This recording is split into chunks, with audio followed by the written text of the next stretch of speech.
Voilà, j'ai filmé le JT de la RTBF, le JT de 13 heures, le 19 donc du mois de janvier. C'était le jour de l'enterrement de Roger. Cette émission, donc, qui est sur RTBF et Ovio, va disparaître d'ici 2 3 jours, donc je l'enregistre sur ma caméra. Et voilà, donc c'est parti. À nos invités du samedi, Sabine Wainans et Yves Anglin m'ont rejointe sur ce plateau. Merci à tous les deux d'être là. Alors vous êtes tous les deux mobilisés depuis quasi 2 mois maintenant, vous dans la région de Liège, vous Yvan dans la région de Mons, plusieurs fois par semaine sur les barrages, dans les rassemblements. Pourquoi est-ce que vous avez répondu tout de suite présent quand vous avez vu passer l'appel à la mobilisation sur les réseaux sociaux au mois de novembre, Sabine? Mais on se sent concerné par l'injustice sociale. On la vit tous les jours. Vous la vivez comment concrètement? On la vit de par mon travail. Je suis infirmière et il est vrai que notamment les aides-soignantes qui font partie de mon établissement, toutes les cases au 20 du mois, elles commencent déjà à gratter pour finir leur mois. Par le fait que les personnes âgées ont du mal aussi à nouer les deux bouts. Payer dans une maison de repos, payer une maison avec elle. Exactement, oui, donc payer une maison de retraite, ça devient vraiment très difficile. Jusqu'à en arriver parfois à nous dire il faut que je m'en aille parce que je ne veux pas rester une charge financière pour ma famille. Donc, Monsieur Glynn, vous, c'est pareil Oui, tout à fait. Ce qu'il y a, c'est que voilà, on vit des moments très difficiles. Les fins de mois sont vraiment compliquées. Moi, dans ma situation personnelle, je fais tout pour essayer de m'en sortir et malgré tout, beaucoup de bâtons dans les roues. Il y a quelques années, vous avez été licencié d'une grande entreprise. Oui, tout à fait. Il y a 9 ans d'ici et depuis, retrouver un emploi, ça n'a pas été possible. Donc, j'essaye aujourd'hui de m'installer en tant qu'indépendant en pédicurie médicale. Voilà, mais c'est compliqué. C'est très compliqué. Qu'est-ce qui fait qu'aujourd'hui, vous restez tous les deux mobilisés? Parce qu'on sait qu'il y a quand même pas mal de gens qui ont décroché du mouvement. Il y en a qui étaient sur les barrages il y a 2 mois qui n'y sont plus aujourd'hui. En préparant cette émission, il y en a quelques-uns qui m'ont dit qu'ils étaient un peu dépités par une série de choses, par la tournure que le mouvement prenait parfois. Mais qu'est-ce qui fait que vous, Sabine, vous restez mobilisée? Parce que je crois au mouvement.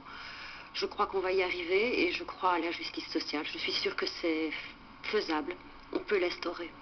La mort de Roger Borlier, à laquelle vous avez assisté en direct la semaine dernière, n'a pas freiné votre espoir? C'est un moment difficile, mais ça nous a ressoudés.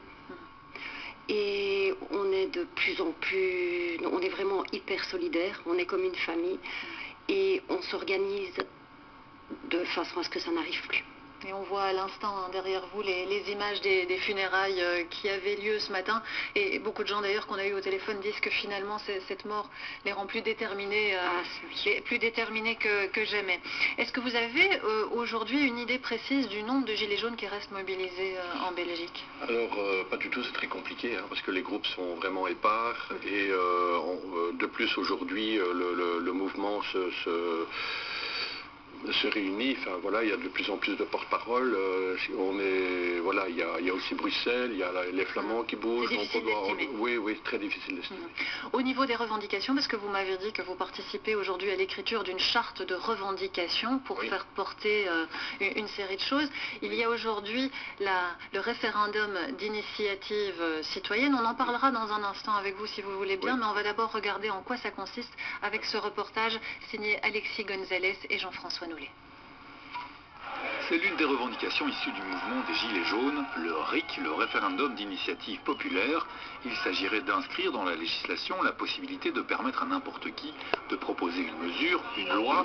Si suffisamment de personnes soutiennent cette mesure ou cette loi, elle serait alors soumise au vote des citoyens. Le RIC est au cœur des revendications des Gilets jaunes en France. Il fait aussi son chemin en Belgique où un collectif de citoyens milite pour le RIC en rencontrant des élus comme ici et des Gilets jaunes sur le terrain. On constate tous qu'on a un problème de représentativité. Il y a depuis maintenant beaucoup d'années quand même un grand fossé qui s'est creusé entre le monde politique et le citoyen. C'est un leurre de nous faire croire que nous sommes en démocratie parce que nous élisons nos mandataires tous les 5 ans. Cela ne garantit absolument pas que ce qu'ils vont décider est l'expression de la volonté des gens. Et donc les Gilets jaunes ont bien raison, c'est vraiment le RIC, ce sont les lettres de noblesse du mouvement Gilets jaunes. Pour le collectif citoyen, une course contre la montre a commencé. Instaurer le référendum d'initiative populaire nécessite de modifier des articles de la Constitution. Pour cela, il faut que le Parlement approuve une déclaration de révision de la Constitution avant les prochaines élections législatives. Cela doit se faire à une majorité des 2/3 et adopter dans une loi, un parcours a priori difficile. Après, il faudra encore adopter une loi qui organise concrètement ce référendum, comment on convoque les électeurs, qui a le droit de voter. Et donc il y aurait beaucoup de choses à mettre en place, c'est pas quelque chose qu'on peut mettre en place d'un claquement de doigts. C'est plus simple dans un pays comme la France, par exemple, où le référendum existe déjà, pas d'initiative citoyenne, mais il existe déjà, et donc la révision constitutionnelle qui serait nécessaire est un peu moins lourde puisque le mécanisme existe. Par contre, en Belgique, on en est très très loin, et donc ça nécessiterait plus de travail. L'arrivée du référendum en Belgique, si elle doit se faire, ne sera pas chose aisée. Seule existe déjà la consultation populaire en Wallonie, mais jusqu'à présent, l'utilisation et la participation à ce mécanisme sont très faibles.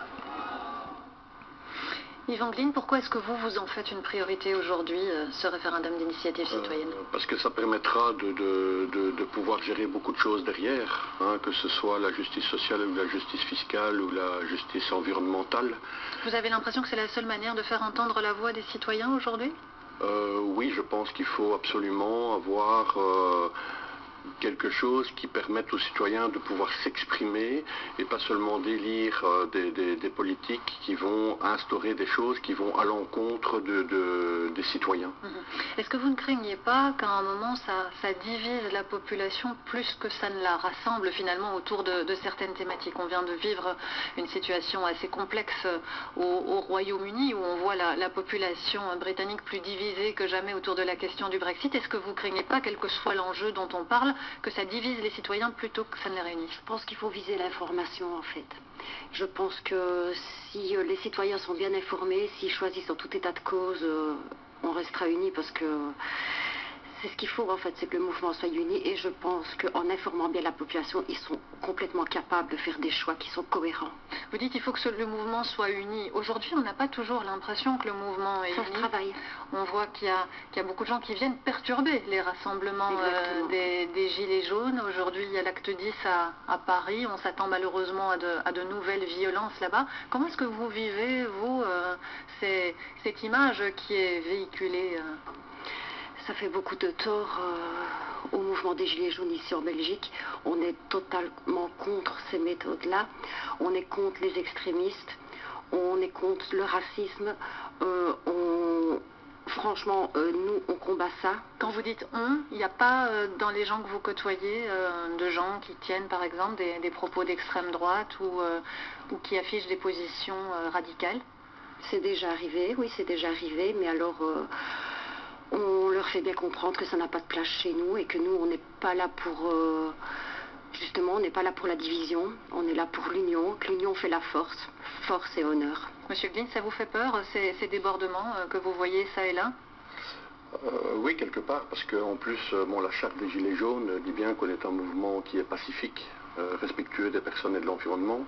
Et donc, pour rappeler un petit peu ces personnes qui viennent avec des idées un peu extrêmes et tout ça, nous, on fait en sorte de les éloigner du mouvement parce qu'ils n'ont rien à voir avec le mouvement, ils n'ont pas la même identité que nous. Est-ce qu'il n'est pas important aussi, ce sera ma dernière question, de rétablir une relation de confiance avec les médias? Parce que vous dites ce qui est important, c'est d'être informé pour que vos messages passent. On est évidemment un des canaux qui peut être utilisé pour informer la population. Et aujourd'hui, il est devenu extrêmement difficile pour nos équipes d'aller tourner sur des barrages de gilets jaunes. Il y a régulièrement des agressions, des violences. Oui, effectivement, en fait, le ressenti des gilets jaunes, c'est qu'au niveau de certains médias, on ne relate pas exactement les choses qui se passent au niveau du terrain et donc il y a le sentiment que les médias sont du côté des forces policières, de la politique, mais pas du côté du peuple et des citoyens et certaines personnes en tout cas que je dis toujours qui sont un peu plus nerveuses, dès qu'ils voient certains logos réagissent de façon impulsive. voilà, ben, s'il n'y a pas autour d'eux des gilets jaunes plus tempérés pour les retenir. Vous le regrettez, j'imagine. Merci en tout cas d'être venus tous les deux sur ce plateau pour nous parler de vos revendications. Merci à vous. Du cinéma pour suivre, c'est le Ramdam Festival.